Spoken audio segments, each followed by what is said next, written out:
Қайырлы күн баршаңызға, менің каналыма қош келдіңіздер. Бүгін үй жағдайында начинкасы мол, сүзбелі сочниктер дайындайтын боламын. Видеоның соңына дейін менімен бірге болыңыздар. Ұнап жатса лайк басып кетіңіздер.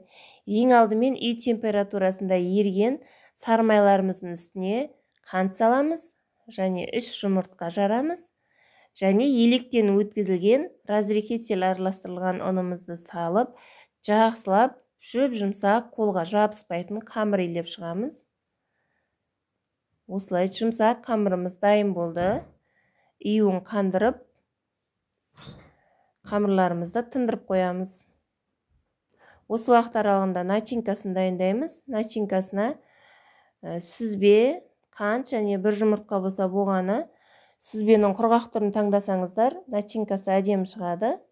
Осылай барлығын бір келке етіп араластырамыз. Осымен начинкалары дайын. Енді тындырып қойған қамырларымызды алып, бөліктерге бөліп, жұқа етіп жаятын боламыз. Қанша мөлшерде керек екенін описанияға жазып қалдырам, сол жерден көрсеңіздер болады. Кішкене ұн сеуе отырып, жұқа етіп қамырлар жайып шығамыз. Жұмсақ болғаннан кейін тез жайылады. Осылай жұқа етіп жайып шықтым.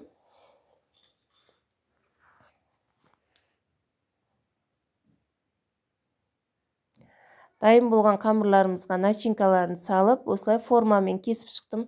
Кесемен, шай ішетін кесемен кессеңіздер де болады негізі. Осылай сочниктер дайын болды. Барлық сочниктерді осылай жасап шықтым. Начинкасын мол қылып салып. Дайын болған сочниктерімізді табамызға реттестіріп, үстіне жұмыртқа жағып шығамыз.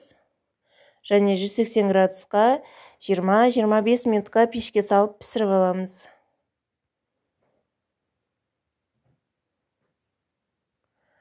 Осылай сочниктер дайын болып шықты. Өте әдемі, жұмсақ, дәмді. Дәл осы рецептпен жасап көріңіздер. Осылай болып пісіп шығады. Видео ұнап жатса, каналыма тіркеліп, лайк басып кетіңіздер.